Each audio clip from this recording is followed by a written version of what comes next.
이거는 살인 미소네요.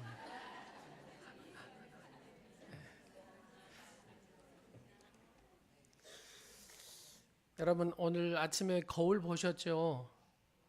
예, 거울 보셨을 거예요. 거울 안 보고 오신 분 있어요?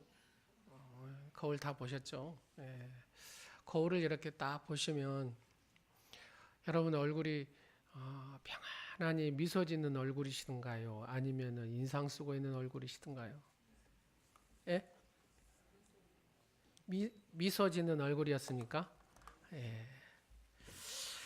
그 사우스 웨스트 항공사가 있는데요.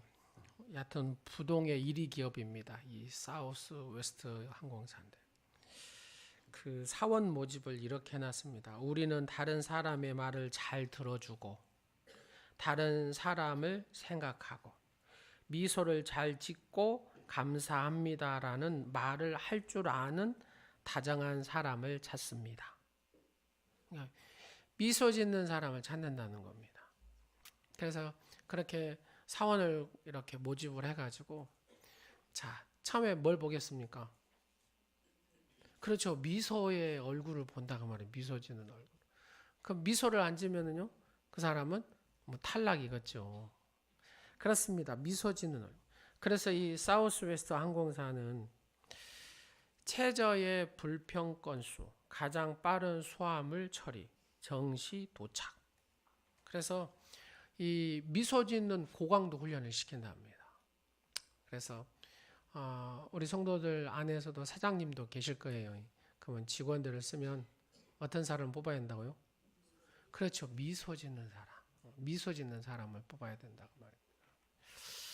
자, 그러면 여러분 주님을 미소 짓게 하려면은 내가 어떻게 해야 됩니까? 하나님의 기쁨이 돼야 된다 그 말입니다. 그래서 오늘 설교 제목도 주님의 얼굴에 미소 가득하도록 하는 기쁨의 존재. 나는 하나님의 미소를 얼굴에 가득하게 할 수 있는 그런 기쁨의 존재인가를 한번 생각해 보는 그런 시간이 되었으면 합니다. 미소는 돈이 듭니까? 안 듭니까? 돈이 안 듭니다. 근데 이 미소를 지으면 돈은 안 드는데요. 많은 것을 이룰 수가 있는 것이 바로 미소입니다. 받는 사람의 마음을 풍족하게 해주는 것이 미소고 주는 사람의 마음을 가난하지 않게 하는 것이 바로 미소입니다. 미소는 번개처럼 짧은 순간에 이루어지지만 그 기억은 어째요? 영원한 것이 미소다 그 말입니다. 어느 자 미장원에 딱 하면 인상을 팍 쓰고 있는 분이 있으면 어째요? 거기서 머리를 자르고 싶습니까? 그러지 안 자르고 싶어요. 근데 딱 들어가는 순간에 미소를 딱 지면서 어서 오시라고 하면 어째요? 첫 번째 머리를 못 잘라도 어째요? 거기 들어가 기분이 좋다 그 말입니다. 그러니까 막 미소를 지으면서 머리를 막 이렇게 자른다 그 말입니다. 그러면 좀 못 잘라도 어째요? 그게 이제 감이 되죠. 감이 돼. 사랑하는 여러분, 그렇습니다. 교회를 딱 찾아왔는데 어째요? 인상을 팍 쓰고 있는 안내하는 장로님이 계시면 됩니까? 권사님 계시면 됩니까? 안 된다 그 말입니다. 미소를 딱 지어야 된다 그 말입니다. 결국 내가 하나님 앞에 미소를 짓게 한다는 것은 누가 먼저요? 내가 먼저 미소 짓는 사람이 되어야 될 줄로 믿습니다.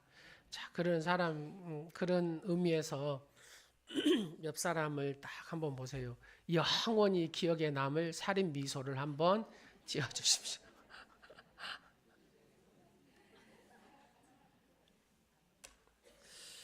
어떤 남자분이 그랬대요. 미소를 이렇게 이발소를 딱 갔는데 이발을 머리 탁 하고 나서 그 남자 이발소 가면은 면도 해주시는 여자분이 계세요. 전혀 모르는 것처럼 이렇게 그런 이발소가 있다 그 말입니다. 근데 이 이발소 그 면도 하시는 분이 아마 이분이 집사님이었나 봐요. 근데 기업에 이렇게 사장님이기도 하고. 근데 딱 보더만은 살인 미소를 가지셨네요. 이렇게 살인 미소를 가지셨네요. 이렇게 얘기를 하는 거예요. 그러니까 갑자기 살인 미소를 가졌다 하니까 이분이 깜짝 놀래가지고 거울을 이렇게 봤대요. 이렇게 보니까 내가 아침에 볼 때 그 평안한 얼굴인데 뭐 나한테 사진 미소를 가졌다 그랬는데, 중요한 것은 그렇습니다. 내가 그 거울을 통해서 평안한 얼굴을 가진 그 얼굴이 세상의 표현에서 당신의 그 얼굴의 미소를 통해서 내가 힘을 얻습니다. 그런 거죠. 힘을 얻습니다. 자, 예수 믿는 사람이 그 마음의 평안함을 가질 때 어디로 나타납니까? 얼굴로 나타난다는 겁니다. 얼굴로.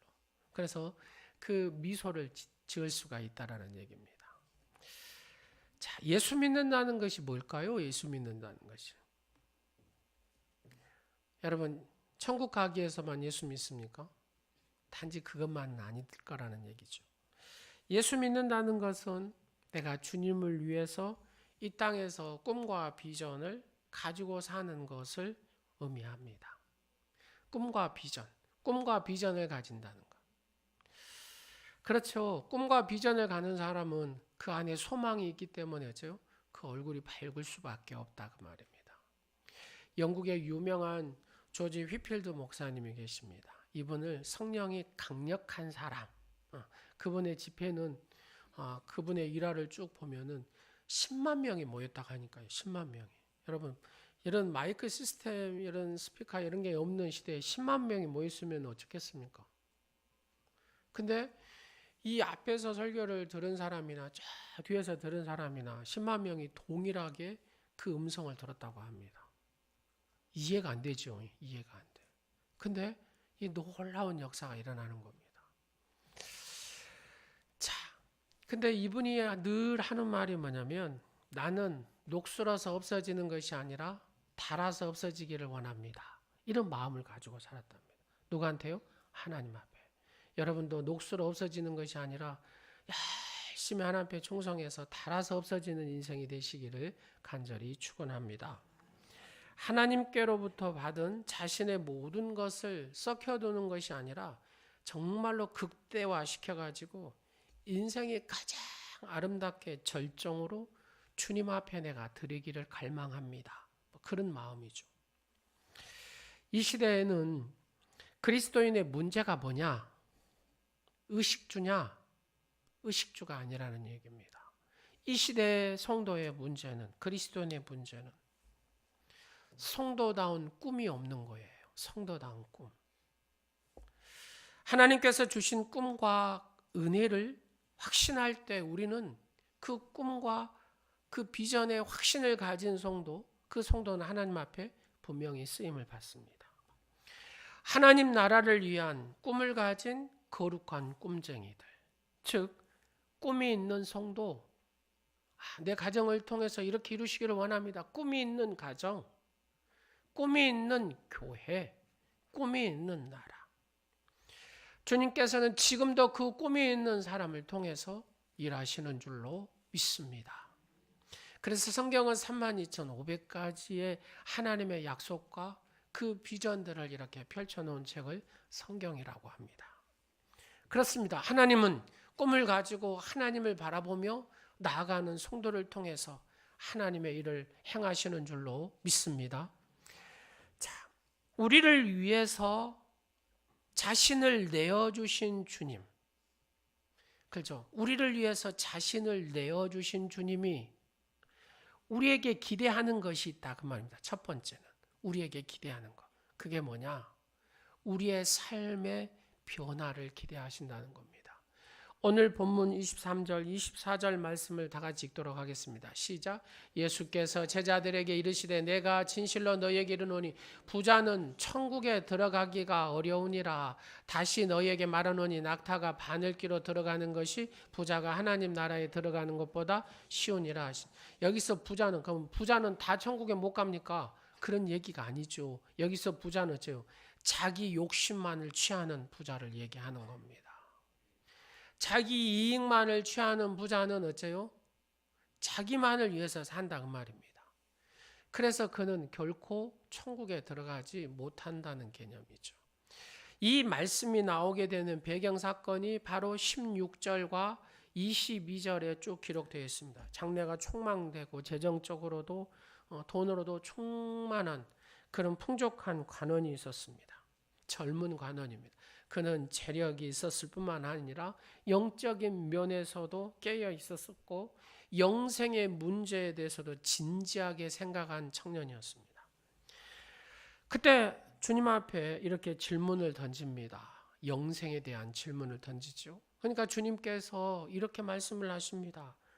자, 21절 말씀을 한번 보도록 하겠습니다. 시작. 예수께서 이르시되 내가 온전하고자 할진대 가서 내 소유를 팔아 가난한 자들에게 주라. 그리하면 하늘에서 보화가 내게 있으리라. 그리고 와서 나를 따르라. 내 소유를 팔아서 누구한테요? 가난한 자에게 주라. 주님이 이렇게 제안을 하시거든요. 주님이 이렇게 제안. 가난한 자에게 주라는 겁니다. 내 소유를 팔아서. 여러분, 주님으로부터 영생을 얻을 수 있는 길을 이 젊은 관원은 들었습니다. 그럼에도 불구하고 재물이 많은 그는 22절에 보면 근심하여 돌아갔다. 이렇게 얘기하거든요. 근심하여 돌아갔다. 이 청년은 영원히 사는 영생보다는 물질을 선택했다라는 얘기입니다. 자, 여기에서 질문이 하나가 있습니다. 여러분, 영원한 영생을 선택하겠습니까? 물질을 선택하시겠습니까?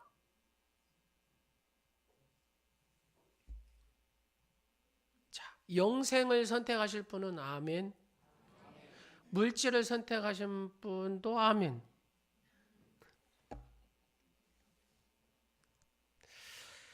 주님께서는 세상의 어떤 것보다도 영생, 구원의 문제가 인생에 있어서 중요함을 말씀하셨습니다. 주님의 제자가 된 우리는, 그렇죠? 이미 우리는 주님의 제자가 됐습니다. 구원의 문제, 영생의 문제 이미 해결받았습니다. 여러분, 해결받으셨지요? 예, 해결받았다 그 말입니다. 구원받기 전에는 내가 세상의 물질을 따라서 그렇게 쭉 살아갔다면, 그러나 적어도 주님의 은혜를 내가 깨닫고 이 구원의 은혜를 깨닫는 지금 현재의 나는 천국의 확신과 구원의 확신을 갖고 사는 나는 다르게 살아야 된다라는 얘기입니다. 내 삶이 변화돼서 예전에는 구원받기 전에는 이렇게 살았다면 그렇게 살아서는 안 된다고, 다르게 살아야 한다고 주님은 우리한테 기대하신다는 겁니다.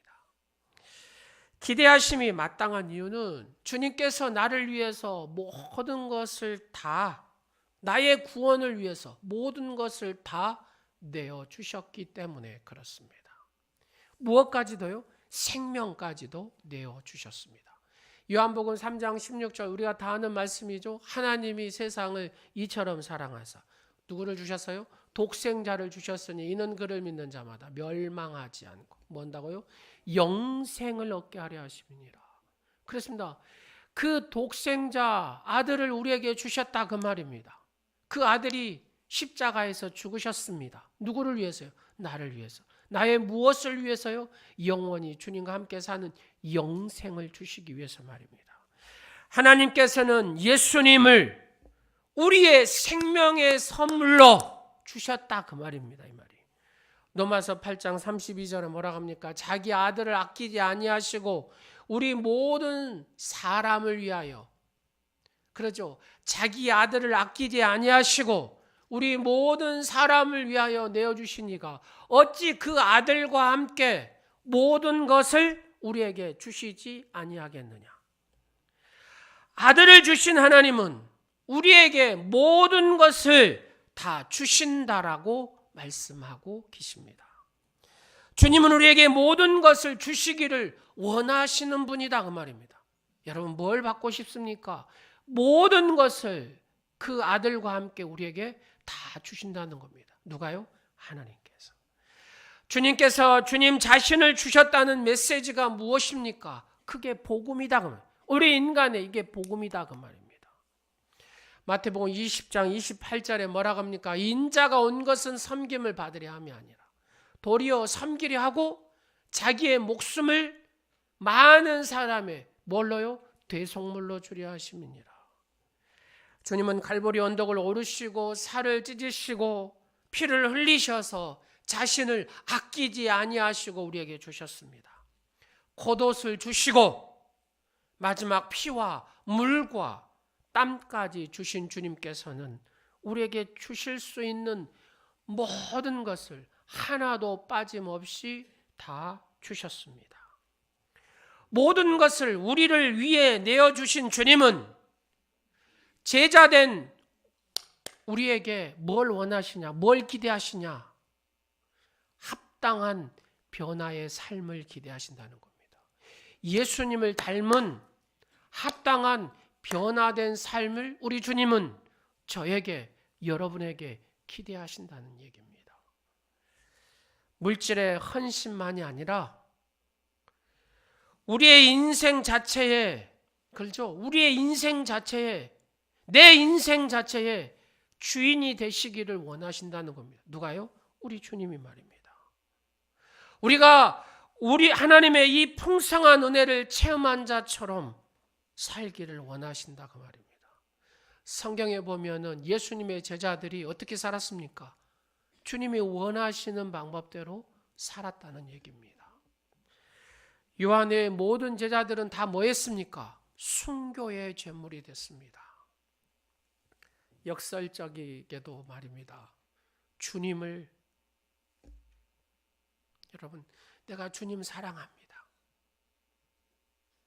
주님을 깊이 사랑한다고 고백하는 사람에게 주님은 뭐라 그래요? 내 생명까지 주라 그럽니다. 주님을 깊이 사랑한다고 고백하는 그에게 뭐라 그래요? 내 생명까지 주라고 주님은 말합니다. 주님이 순교를 요구하실 수 있는 이유가 뭡니까? 주님께서 내게 다 주셨기 때문에 그렇습니다. 여러분은 하나님의 호의를 온전히 받아들이십니까? 우리는 주님의 생명과 은혜와 성령을 받고 영생을 약속받았습니다. 우리 주님은 우리에게 요만한 일부를 요구하시는 게 아니라 우리의 전부를 요구하시고 계신다는 겁니다.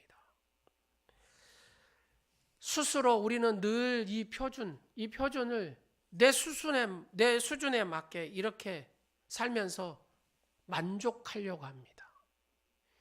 스스로 내 수준에 맞춰서 만족하지 말라고 주님 말씀하십니다.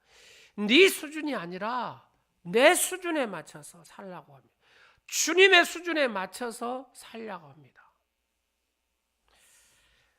여러분, 사도 바울이 예수님을 만나기 전하고 후의 삶은 달랐습니다.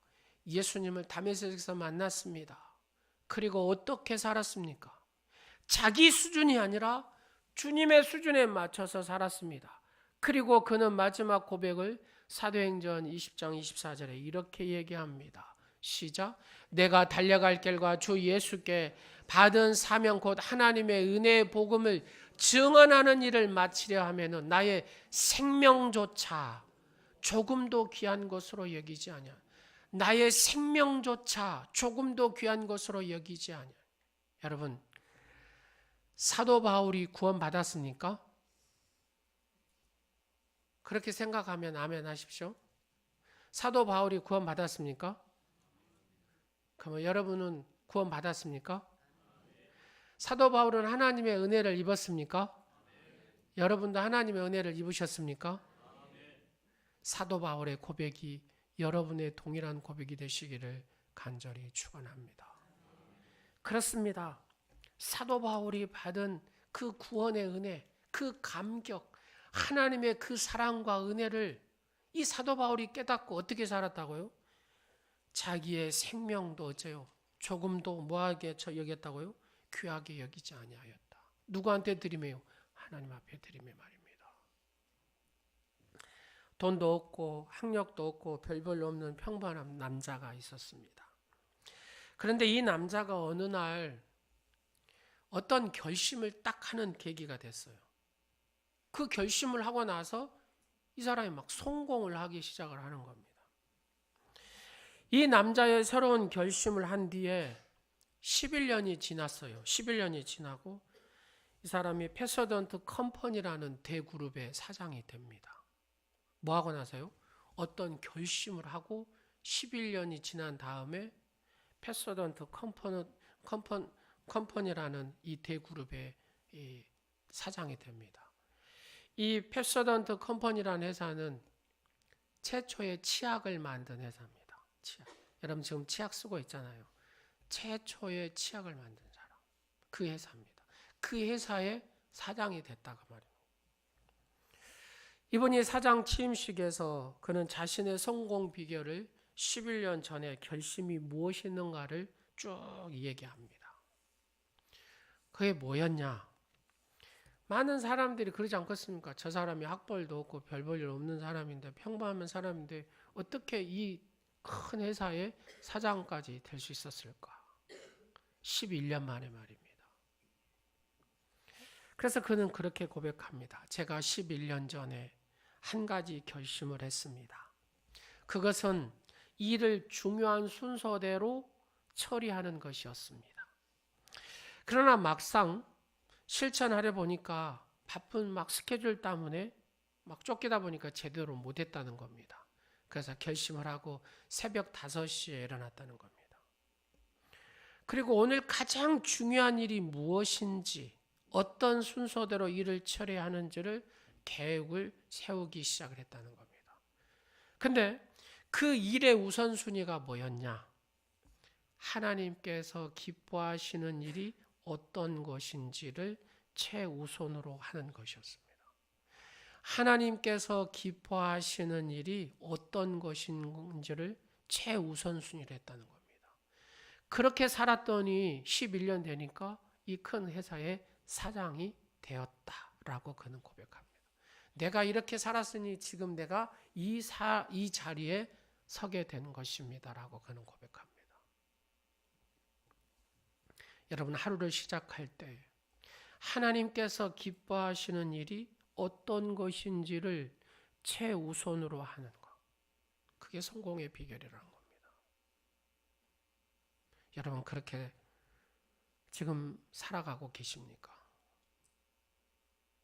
청년들이요. 그대들은 그렇게 살아가고 있습니까? 하나님께서 기뻐하시는 일이 어떤 것인지를 최우선순위로 하는 것. 사람은 할 수 없으나 하나님은 하시는 줄로 믿습니다. 그래서 하나님이 기뻐하시는 일이 뭐냐? 이게 어떤 것이냐? 이거를 최우선순위로 하는 사람, 하나님은 그를 최우선순위로 쓰시고 그를 도우시고 그를 축복하시는 줄로 믿습니다. 사람은 할 수 없으나 누구는 한다고요? 하나님은 하실 수 있다는 겁니다. 여러분 잘 산다는 것이 뭡니까? 마음의 감동을 가지고 주님의 뜻대로 사는 것을 의미합니다. 나를 향하신 하나님의 이 목적을 인식하고 이루며 사는 것입니다. 우리는 2번 살지 않습니다. 한 번밖에 없는 인생입니다. 값지게 사는 것이 아니겠습니까? 그러면 값지게 산다는 것이 무엇이겠습니까? 세상을 쫓아서 사는 거? 그런 종류의 삶은 아닐 거라는 겁니다. 하나님께서 허락하신 물질, 하나님께서 허락하신 재능, 하나님께서 주시는 은사, 하나님께서 주시는 시간, 하나님께서 주시는 이 에너지를 주께서 원하시는 일에 내가 충성하고 헌신하는 것이죠. 청년 부자의 이 관원은 근심하여 돌아갔지만 결코 우리는 돌아가서는 안 되지 않겠습니까? 모든 하나님의 능력 가운데 우리는 부르심을 받았습니다. 그 능력을 새롭게 하여 주님께 기쁘게 해드리는 삶을 살아야 되지 않겠습니까? 하나님은 주님을 따르는 제자들에게 바로 이 변화된 삶을 기대하신다는 것입니다. 2번째로 충성된 제자들에게 주님의 충성의 영광을 약속하셨습니다. 오늘 본문 27절과 30절 말씀을 쭉 28절까지만 봅니다. 시작. 이에 베드로가 대답하여 이르되 보소서 우리가 모든 것을 버리고 주를 따라 싸운대 그런즉 우리가 무엇을 얻으리까? 예수께서 이르시되 내가 진실로 너희에게 이르노니 세상에 새롭게 되어 인자가 자기 영광의 보좌에 앉을 때에 나를 따르는 너희도 12보좌에 앉아 이스라엘 12지파를 심판하리라. 베드로가 모든 것을 가지고 쫓았다고 고백합니다. 주님은 그것을 인정하고 당연히 여기셨습니다. 주님은 우리를 위해 모든 것을 주시고 우리의 삶을, 변화된 삶을 기대할 뿐만 아니라 우리의 충성을 기억하신다라고 말씀하고 계십니다. 변화된 삶과 우리의 충성을 기억하신다라고 얘기합니다. 이 땅에서 주님을 신실하게 섬기고 주님 때문에 고통을 당하고 주님의 뜻을 이 땅에 실천하기 위해서 땀 흘리는 자는 영광의 보좌에, 하나님의 영광의 보좌에 앉게 하신다라고 약속하고 계십니다. 여러분, 성경에 보면 작은 자에게 무엇을요? 냉수 한 그릇을 대접하는 것도 어떻게 하신답니까? 그 상을 잃지 않게 하신다고 약속하십니다. 얼마나 분명하고 놀라운 축복의 얘기입니까? 작은 자에게, 이 소자에게 냉수 한 그릇을 대접해도 하나님은 그것을 기억하신다는 거예요. 우리가 하는 모든 충성을, 우리가 하는 모든 헌신을 하나님께서 다 기억하신다는 겁니다. 여러분이 하는 차량 봉사 하나도 기억하십니다. 교사하는 거 하나도 기억하십니다. 식당 봉사하는 것도 기억하십니다. 양육하는 것도 기억하시고 안내하는 것도 기억하시고 주차장에서 섬기는 것도 기억하시고 여러분 여기 전구 하나를 가는 것도 그 작은 거 하나라도 하나님은 다 기억하신다라고 얘기합니다. 주님은 복 주시기를 원하시는 분이십니다. 그러면 복 받는 것을 잘 준비하는 것은 누구겠습니까? 그렇죠. 자신의 책임이다 그 말입니다. 삶의 준비를 잘해야 주님의 응답을 체험받게 된다는 겁니다. 그렇습니다. 오늘 본문 29절에 뭐라고 얘기합니까? 또 내 이름을 위하여 집이나 형제나 자매나 부모나 자식이나 전토를 벌이는 자마다 여러 배로 받고 또 영생을 상속하리라. 이 말씀에 헷갈려 하시면 야, 네 형제도 버려불고 집도 버려불고 부모도 버려. 예수님이 그러란 소리입니까? 그 말씀이 아니다 그 말입니다. 너의 우선순위를 어디다 두느냐? 주님은 그걸 원하신다 그 말입니다. 그런데 어떻게 복을 주신다고요? 하나님께서 여러 배라고 합니다. 마가복음 10장 30절 말씀에는 뭐라고 합니까? 이 부분을 100배로 하나님 100배의 복을 주신다라고 얘기합니다. 이게 무슨 말이냐? 네가 내게 충성하면 하나님께서 모든 복을 주시겠다라는 얘기입니다. 이 말이에요. 뭐 하면은요? 하나님 앞에 충성하면 말입니다. 하나님 앞에 헌신하면 내가 모든, 이 100배라는 표현은 모든 복을 주신다 그 말입니다. 주님 앞에 충성하면, 내가 희생을 감수하면 그 하는 자마다 하나님의 모든 복을 내게 더하신다 하는 것이 오늘 약속의 말씀입니다. 로마에 가면 베세메수라는 화산 폭발을 이렇게 한 소재로 한 그림이 있습니다. 그 그림의 제목은 충성입니다. 근데 그림을 자세히 보면은 이렇게 화산이 이렇게 팍 터지고 그리고 많은 사람들이 화산을 피하기 위해서 용암을 피하기 위해서요. 막 이리 가고 저리 가고 혼비백산해서 도망갑니다. 근데 그 성을 지키는 문지기가 있는데 그 문지기는 창을 딱 들고 꼼짝 안 하고 용암이 이렇게 막 밀려와도 딱 서 있습니다.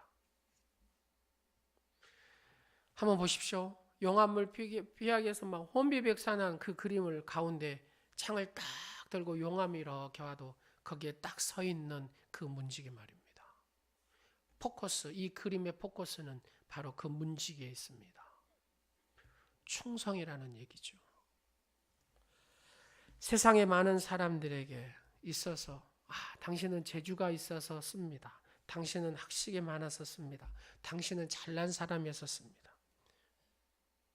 그러나 세상은 누구를 찾습니까? 충성스러운 사람을 찾습니다. 하나님은 누구를 찾습니까? 충성스러운 사람을 찾습니다. 사람도 충성스러운 사람을 찾잖아요. 오직 뭐 했으면은 그런 얘기가 나오겠습니까?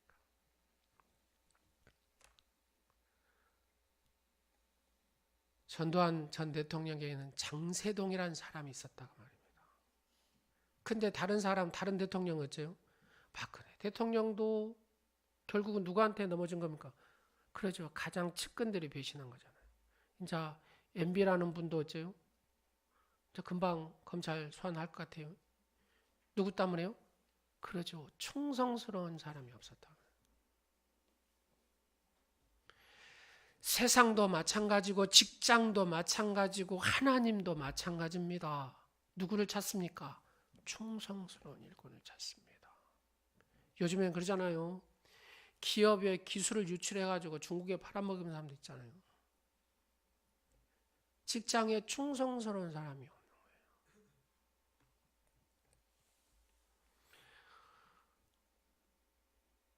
담임 목사님들 사이에 이런 얘기가 있어요. 부교육자들이 충성심이 없다는 거예요. 그죠? 가까운 여기 옆에 교회 이렇게 큰 교회 보면은 부목사님들이 다 어째요? 성도들 빼갖고 가서 개척한다고 그러잖아요. 청년들 데려가서 개척하고 성도들 빼가서 개척하고. 왜요? 충성스러움이 없죠. 몰라요. 그 교회에서 분할해서 담임 목사님 허락 받고 교회 당회 허락 받고 이렇게 탁 띄어서 줘서 분리 개척해주고 그러면은 얼마나 좋겠어요. 그러면 그렇게 빼가서 개척하면 잘 되냐? 안 되더라는 얘기입니다. 절대로 하나님이 복을 주시지는 않더라고 말입니다. 사랑하는 여러분, 그렇습니다. 부교육자가 그러거든요. 자기 갈 자리 다 알아보고 그 다음에 담임 목사한테 얘기하거든요. 저는 그러지는 않았습니다. 온누리교회 올 때. 목사님 이렇게 했는데 갈까요 말까요? 허락을 맡았습니다. 최소한 의리는 있어야 된다 그 말입니다. 안 믿는 사람도 깍둑씨들도 의리를 지키고 사는데 하물며 전능하신 하나님을 믿고 하나님을 내 구주로 영접한 하나님의 사람들이 이만한 의리도 없이 살아간다는 거 진짜 창피한 일 아니겠습니까? 사랑하는 여러분, 그렇습니다. 어느 조직이든 어느 단체든 충성스러운 일꾼을 찾습니다. 누구도요? 하나님께서도 충성스러운 일꾼을 찾습니다. 하나님은 그들에게 복을 더하신다라고. 무슨 복을요? 모든 복을 더하신다라고 축복하고 계십니다. 사랑하는 오늘의 가족 여러분, 우리는 주님께서 우리 자신을 인정하고 사랑해 주시거나 특별한 응답을 주실 때 그것을 성도의 영광이라고 합니다. 그러나 그 영광은 출발의 영광이죠. 은혜를 받은 자의 모습을 가지고 이제는 우리는 어느 자리에 서야 되냐면 충성의 영광의 자리에 서야 된다는 겁니다. 충성의 영광의 자리에 나가야 한다는 겁니다. 그래서 빌립보서 1장 29절에 이렇게 얘기합니다. 그리스도를 위하여 너희에게 은혜를 주신 것은 다만 그를 믿을 뿐 아니라 또한 그를 위하여 고난도 받게 하려 하십니다. 단지 예수 믿는 걸로 끝내라는 소리 아닙니다. 고난이라는 것은 내가 충성하다 보면 그 충성이 뭡니까? 고난도 받게 된다는 겁니다. 내가 주님 앞에 충성하면 어려움도 받게 된다는 겁니다. 내가 충성하면 내 생명도 하나님 앞에 드리게 된다는 겁니다. 우리는 순교의 역사를 보면 그러지 않습니까? 주님 사랑합니다 고백할 때 어디까지요? 생명까지 주님 앞에 드리는 순교자의 모습을, 그 충성의 모습을 볼 수 있습니다. 그 충성의 모습을 보시고 하나님은 그들의 자손에게 복을 더하시는 놀라운 은혜를 더하셨습니다. 억지로 십자가를 매는 구레네 시몬, 바로 그 가문을 통해서 하나님은 교황을 나오게 하는 축복도 주셨다고 말씀하시지 않습니까? 하나님께서 허락하신 물질, 재능, 은사, 시간, 에너지, 주님께 원하시는 일에 내가 충성을 하여 드리면, 마음을 다하여 주님께 충성하는 자마다 하나님은 어떻게 하신다면 너의 필요의 모든 것을 주님께서 채워주신다라고 말씀하십니다. 빌립보서 4장 19절 말씀에 뭐라 합니까? 나의 하나님이 그리스도 예수 안에서 영광 가운데 그 풍성한 대로 너희 모든 쓸 것을 채우시느니라. 누가 채우신다고요? 하나님께서 채우시고, 내가 충성한 만큼 하나님께서 채우시고 하나님께서 복을 주신다고. 어떤 복을요? 모든 복을, 100배의 복을 주신다라고 약속하고 계십니다. 충성하는 자에게 하나님께서 은혜와 능력으로 공급하심을 우리는 확신하고 믿어야 될 줄로 믿습니다. 또한 내면의 확신이 외적인 충성의 열매를 나타낸다는 겁니다. 내 마음과 의지를 하나님 앞에 드릴 때에 그 외적인 열매로 나타난다는 것입니다. 성도의 누리는 복은 사랑받고 은혜받은 영광뿐만 아니라 내가 드리고 충성하는 영광에까지 확대되는 그런 삶을 하나님 우리에게 원하신다는 겁니다. 실상 우리 구주 예수님의 사랑을 체험하는 일이 성도를 위대한 존재로 바꾸고 있다는 겁니다. 주님의 사랑에 감격한 사람은 다함이 없는 그 사랑으로 드리는 것은 그 성도의 삶의 의미를 어째요? 붙잡도록 이끌어 가신다는 겁니다. 그렇죠?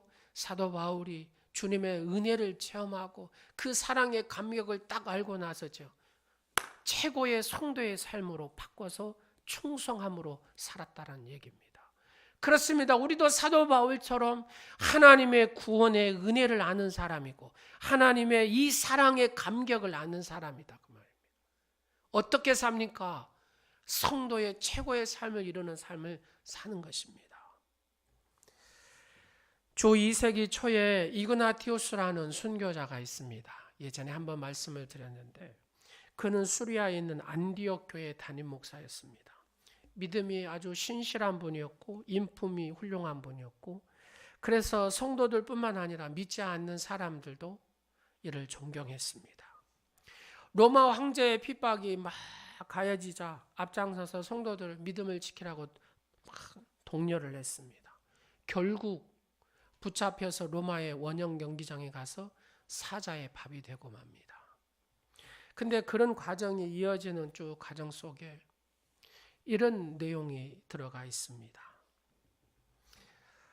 이 이그나티우스는 이제 살아 내가 주님의 참 제자가 되었구나 하고 그런 순교의 마음을 갖게 됩니다. 근데 많은 성도들이 이 이그나티우스를 구원하려고 구명운동을 합니다. 로마의 교인들도 막 힘을 쓴 대로 아는 사람 힘을 써서 이 이그나티우스를 구명하려고 막 합니다. 그 소식을 이그나티우스가 듣습니다. 이그나티우스가 로마의 교인들이나 자기의 교인들에게 편지를 씁니다. 이런 내용입니다. 사랑하는 형제들이여, 이 편지를 받는 대로 구명운동을 중단하여 주시기 바랍니다. 제게 있는 최선의 것을 마지막으로 하나님께 드리기를 원합니다.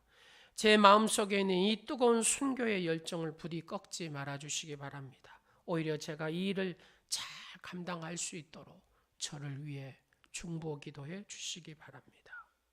결국 그는 자기의 바람대로 자기의 최선의 것을 주님 앞에 드렸습니다. 그 믿음에 따라 순교함으로 자신의 삶을 아름답게 마감을 했습니다. 누가 충성의 영광의 자리에서 생명 주신 주님을 아련하는 은총을 누리겠습니까? 누가 주님의 얼굴에 미소 가득하도록 기쁨의 존재로 당당히 서겠습니까? 주님께서 우리 모두에게 우리는 이그나티우스나 사도 바울과 같은 세대에 살지 않습니다. 어떻게 보면 가장 평범한 세상에 지금 살아가고 있습니다. 지금도 시리아에서는 예수 믿는다고, 이란에서도 예수 믿는다고, 이집트에서도 예수 믿는다고 죽어가는 많은 순교자들이 있습니다. 그러나 우리는 너무나 평안하게 예수님을 믿고 있습니다. 평범한 날 중에서 결코 평범하지 않은 그런 충성의 흔적을 주님 앞에 드릴 수 있는 저와 여러분이 되었으면 좋겠습니다. 기도하겠습니다.